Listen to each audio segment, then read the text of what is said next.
पांचवी चीज पे चर्चा कर लेते हैं। फिफ्थ लेते हैं अपन, if all elements in a row और column are zero, the value of determinant is zero. ये पहले भी थोड़ी सी बात हो चुकी है इस पे, फिर एक बार कर लेते हैं। एक एग्जांपल लेते हैं, ये 0 0 0 1 2 3 4 5 6। ऑब्वियसली मैं अगर इसे रो 1 से एक्सपेंड करूंगा तो वैल्यू जीरो ही आएगी, क्योंकि अपने को पता है डिटरमिनेंट को जिस तरह एक्सपेंड होता है एलिमेंट और उसका माइनस एलिमेंट और इसका माइनस इसलिए लिया है क्योंकि 1 2 है। 1 2 मतलब 3 ऑड, अगर इसके एड्रेस का सम ऑड है तो माइनस, इस पे हम बात कर चुके हैं, प्लस 0 और इसका माइनस। तो नीड नोट ये निकालने की जरूरत नहीं है भैया हमें, आप सीधा कह सकते हैं द वैल्यू इज जीरो, क्योंकि ये भी जीरो ये भी जीरो जीरो, मैं कर रहा हूं एक्सपेंडिंग बाय रो 1। तो ये बड़ी नॉर्मल सी प्रॉपर्टी है, बट चर्चा कर रहे हैं तो मैंने कहा ये भी एक बार बताया। ध्यान दें, इसका मतलब ये नहीं है कि डिटरमिनेंट के डायगोनल में जीरो, तो वैल्यू डिटरमिनेंट की जीरो आएगी। ध्यान दें, यहां पे कोई भी एलिमेंट्स हो सकते हैं।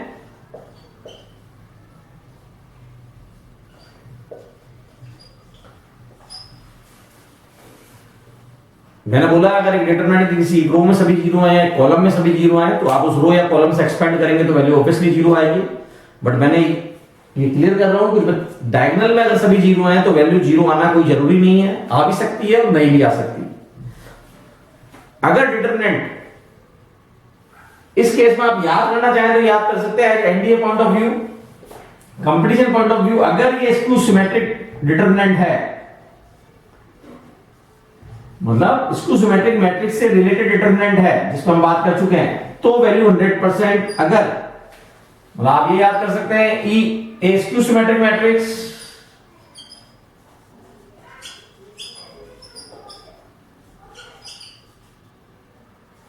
मैट्रिक्स से जो आप डिटरमिनेंट एसोसिएटेड करेंगे, जो बनाएंगे, अगर ये मैट्रिक्स ऑड ऑर्डर का है, ऑड ऑर्डर आप मेरी बात से समझ गए होंगे, 3/3 है, 5/5 है, तो वैल्यू जीरो आएगी। लेकिन अगर ये इवन ऑर्डर का है, अगर ये 2/2 का है, 4/4 का है, तो value of determinant is perfect square.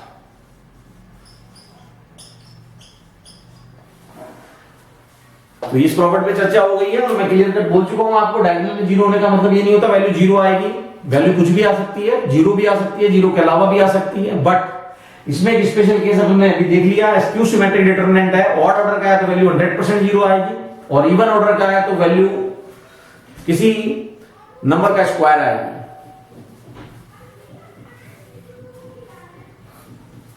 चलिए अब अगली प्रॉपर्टी पे चर्चा करते हैं।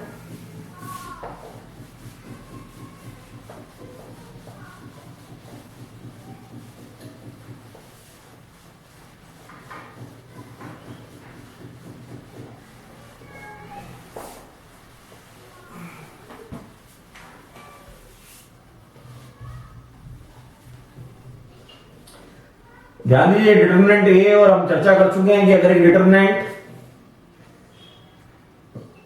2 3 1 -1 2 1 2 1 1, ये मैंने एक डिटरमिनेंट लिया आपके लिए, ये प्रॉपर्टी मैं आपको एग्जांपल के माध्यम से सिखाऊंगा। और हमने पढ़ चुके हैं डिटरमिनेंट की अगर वैल्यू निकालनी है तो एलिमेंट उसका कोफैक्टर, जैसे ये एलिमेंट लिया इसका कोफैक्टर, फिर सेकंड एलिमेंट उसका कोफैक्टर, और थर्ड एलिमेंट उसका कोफैक्टर। जो हम बात कर चुके हैं, अगर कोफैक्टर आप यूज ले रहे हैं, किसी भी रो से निकाल रहे हैं, किसी भी कॉलम से डिटरमिनेंट को एक्सपेंड कर रहे हैं, तो सब जगह प्लस साइन आएगा। तो एक बार वैल्यू निकाल लेते हैं। चलिए, पहला एलिमेंट 2 और इसका कोफैक्टर हो गया आपका 2 1 1 1 प्लस एलिमेंट ये और इसका कोफैक्टर इस एलिमेंट का माइनर, तो ये है -1 2 1 1, ये माइनर है इसका, बट इसका कोफैक्टर माइनस का नेगेटिव होगा, इसलिए माइनस साइन आ जाएगा। और इसी तरह a13 अपना हो गया 1 और इसका कोफैक्टर हो गया प्लस में आएगा, इसका कोफैक्टर, इसका जो माइनर होगा वही कोफैक्टर होगा क्योंकि इसका एड्रेस का सम i प्लस j पॉजिटिव है, इवन है सॉरी। तो वैल्यू आ गई आपकी डिटरमिनेंट की जो कि अभी आ रही है 2 माइनस 1 यानी 2 माइनस 3 माइनस 1 माइनस 2 यानी plus 9 plus minus 1 plus minus 2 minus 5। The value of this determinant is 6। तो चलिए एक बार वापस बात करते हैं। C11 जो हमारा आया था वो आया है 1, C12 जो हमारा आया ये माइनस साइन भी C12 के साथ है, दिस एंड दिस। ये हमारा पास आया माइनस 1 माइनस 2 यानी माइनस 3 और माइनस से मल्टीप्लाई होगा प्लस 3, और C13 हमारे पास आया है माइनस 1 माइनस 4। अब ये जो प्रॉपर्टी है इस पे बात करते हैं। अगर डिटरमिनेंट के एलिमेंट्स अपने ही कोफैक्टर से मल्टीप्लाई करके हम सबको ऐड कर लें, जैसा कि मैंने यहां किया है, 2 को मल्टीप्लाई करा 1 से 2, 3 को मल्टीप्लाई करा प्लस 3 से 9 और 1 को मल्टीप्लाई करा माइनस 5, तो सबको ऐड कर लिया तो वैल्यू आ गई। लेकिन किसी दूसरी रो के एलिमेंट्स को, जैसे मैं थर्ड रो के एलिमेंट्स को इन कोफैक्टर से मल्टीप्लाई कर रहा हूं, 2 इंटू 1, 1 इंटू 3, 1 इंटू माइनस 5 और ऐड कर रहा हूं, 0 आएगा।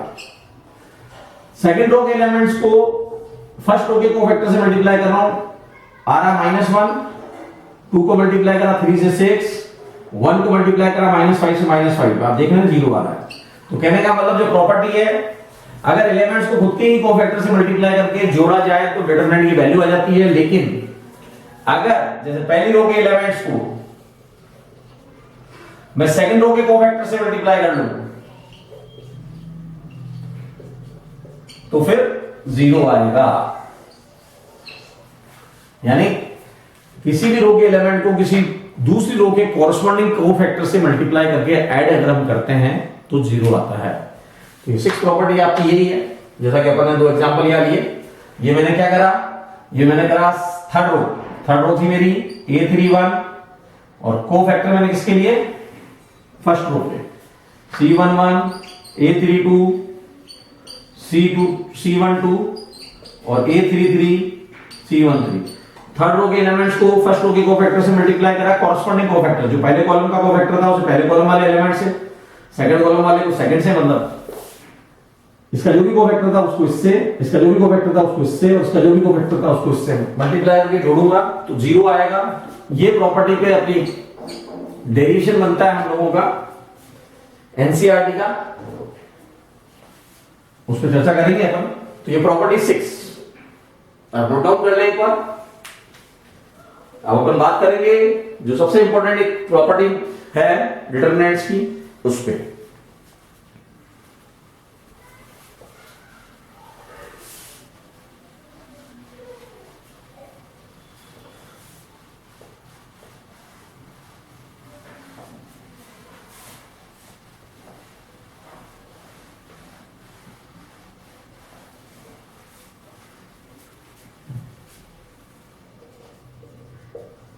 एडिशन और सब्ट्रैक्शन ऑफ 2 डिटरमिनेंट्स।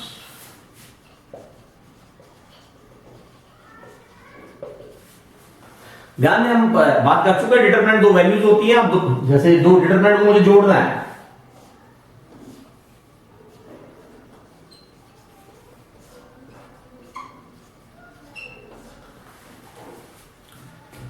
तो मैं इस स्ट्रक्चर में तो इन्हें अभी नहीं जोड़ पाऊंगा, मतलब मैं अभी ये रिजल्ट तो नहीं निकाल पाऊंगा। बट अगर मुझे जोड़ना है तो मैं इसकी वैल्यू निकाल लेता हूं। ये आ गई 4 माइनस 6 और इस डिटरमिनेंट की वैल्यू आ गई 40 माइनस 42।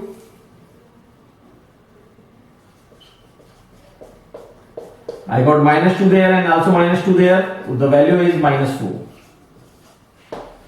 बट मैं चाहता हूं इस डिटरमिनेंट और इस डिटरमिनेंट को जोड़ के कुछ एक नया डिटरमिनेंट बन जाए। तो ध्यान दें कब पॉसिबल हो पाता है, अगर आप ऐसा करना चाह रहे हैं तो ये जब भी पॉसिबल हो पाता है व्हेन एक्सेप्ट वन रो। ध्यान दें रो के लिए, रो को you can replace by row by column, तो जो भी रो के लिए एप्लीकेबल है वो कॉलम के लिए भी एप्लीकेबल है। व्हेन एक्सेप्ट वन रो और column, all other rows are same in these determinants.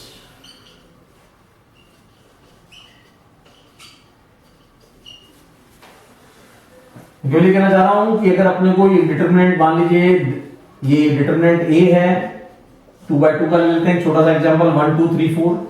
ये डिटरमिनेंट बी है 1 2 -5 -2।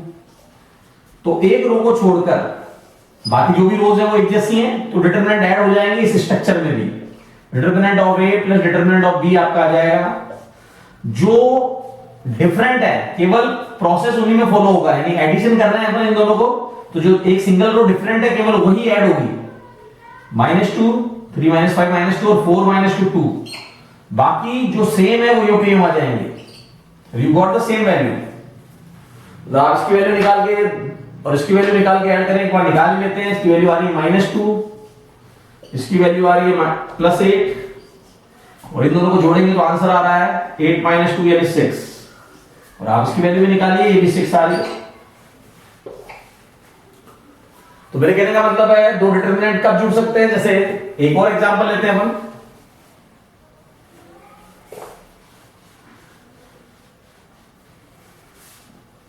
इस बार एग्जांपल 3/3 का ले लेते हैं।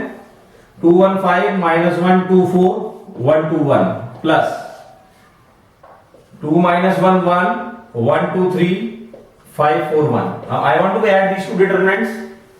मैं इनकी वैल्यू निकाल के ऐड नहीं करना चाहता, मैं चाहता हूं इसी स्ट्रक्चर में ऐड हो। तो मेरी शर्त पूरी हो रही है, एक कॉलम को छोड़कर बाकी सब कुछ एक जैसा है। ये कॉलम इसके जैसा है, ये कॉलम इसके जैसा है। अब मैं इनको जोड़ना चाहता हूं, तो जो कॉलम एक जैसे हैं वो यूपीएम आ जाएंगे, उनमें कोई एडिशन का प्रोसेस फॉलो नहीं होगा। और जो डिफरेंट है उन्हीं में एडिशन का प्रोसेस फॉलो होगा। 1 + 1 2, 2 + 2 4 और 2 + 3 5। ये रिजल्ट है आपका दिस प्लस दिस का। ध्यान दें, सेम फॉर माइनस सब्ट्रैक्शन में भी ऐसा ही होगा। एक रो को छोड़कर या एक कॉलम को छोड़कर अगर बाकी सब लोग दोनों में एक जैसे हैं, तो जो एक जैसे हैं, जो रिजल्ट वाला डिटरमिनेंट बनेगा उनमें एक जैसे लोग तो यूपी में आ जाएंगे, और बाकी जो डिफरेंट है एक रो या एक कॉलम है उसी में ऑपरेशन फॉलो अप होगा। नोट कर ले आप लोग। तो ये प्रॉपर्टीज थी। इस प्रॉपर्टी को उल्टा भी पढ़ते हैं, जो अपने बुक्स में होता है इस प्रॉपर्टी को थोड़ा यूं बताते हैं। तो चलिए उस पर भी चर्चा कर लेते हैं। क्या यही समझ लीजिए आप भाई, अगर किसी डिटरमिनेंट में, ये डिटरमिनेंट है मेरा, ये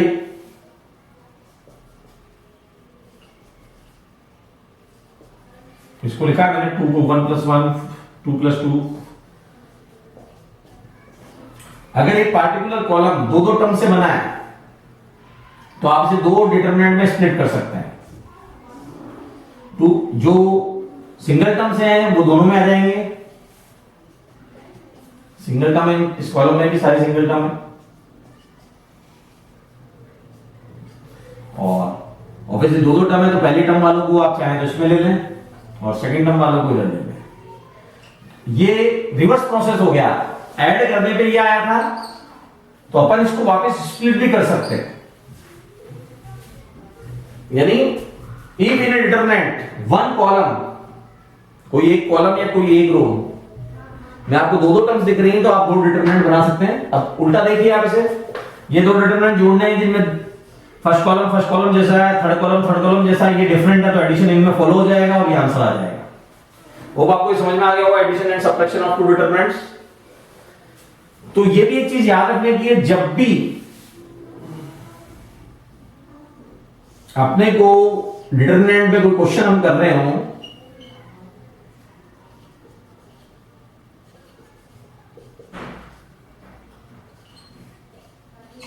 और ऐसा कभी भी दिखता है कि एक पार्टिकुलर कॉलम में दो टर्म से बना है, तो आप इसे दो डिटरमिनेंट बनाइए। जो सिंगल टर्म्स है उनको तो दोनों में लिख लीजिए, और ऑब्वियसली एक टर्म्स इसमें डाल दीजिए क्योंकि, और एक इसमें डाल दीजिए। जब आप इनको ऐड करेंगे तो ये आ जाएगा। और ऐसा करने से आपको क्या फायदा हुआ, ये कॉलम इस कॉलम के जैसा हो गया, दो कॉलम सेम हो गए, डिटरमिनेंट की वैल्यू 0 हो गई, और यहां पर ये दो कॉलम सेम हो गए तो डिटरमिनेंट की वैल्यू 0 हो गई। तो आप कह सकते हैं तो the value of this determinant is 0। Specially आपको ध्यान रखना है जब भी ऐसा हो, कोई पार्टिकुलर रो या पार्टिकुलर कॉलम दो टर्म से बना हो तो आप दो डिटरमिनेंट में स्प्लिट कर सकते हैं। अच्छा, सेकंड थिंग, ये प्रॉपर्टी काफी कुछ कहती है, ये प्रॉपर्टी बड़ी इंपॉर्टेंट है, ये प्रॉपर्टी काफी कुछ कहती है।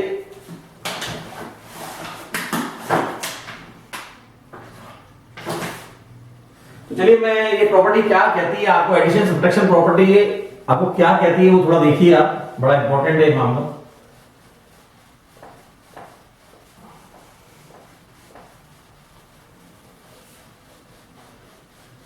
प्लीज इसे नोट करें क्योंकि बेसिकली बच्चे जो मैं बताने वाला हूं उस पर ध्यान देते नहीं है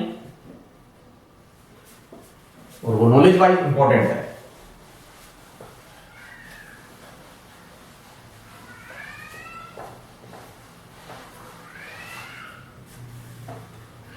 देखिए जैसा कि अभी अपन ने देखा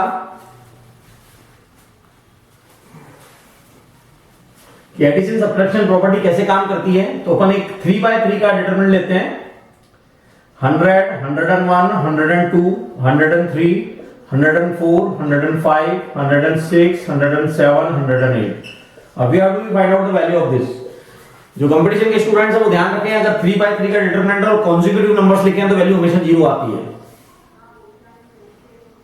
3/3 का डिटरमिनेंट है और काउंटिंग लिखी हुई है रेगुलर, तो वैल्यू ऐसे डिटरमिनेंट की 0 आती है। बट मैं एडिशन प्रॉपर्टी से करना चाह रहा हूं इसे, तो आप देखिए in the very next step में इसी को लिख सकता हूं,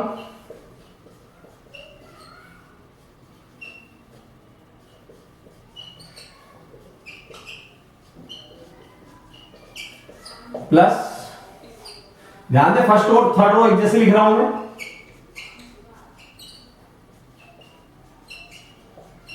और यहां 3 3 3, मतलब जब मैं इसमें ये ऐड करूंगा तो ये आ जाएगा, ये दो रो इन दोनों में एक जैसी है, ये रो यूं की यूं आ जाएगी और जो डिफरेंट है वो उनमें एडिशन फॉलो हो जाएगा, ये 103 हो जाएगा, ये 104 हो जाएगा। तो मैंने स्प्लिट कर लिया है डिटरमिनेंट को, दो डिटरमिनेंट है। अच्छा, यहां पर दो रो सेम हो गई है, अगर एक डिटरमिनेंट की दो रो या दो कॉलम सेम हो तो वैल्यू 0 होती है, तो 0 हो गया। Now I have to solve this. अब मैंने इस थर्ड वाले को स्प्लिट कर लिया इसी तरह, आप थोड़ा सा देख लीजिए, मैं एक बार थोड़ा ढंग से लिख देता हूं, 100, 101, 102, 3 3 3, और इसे मैंने लिख लिया 100 प्लस 6, 101 प्लस 6 और 102 प्लस 6।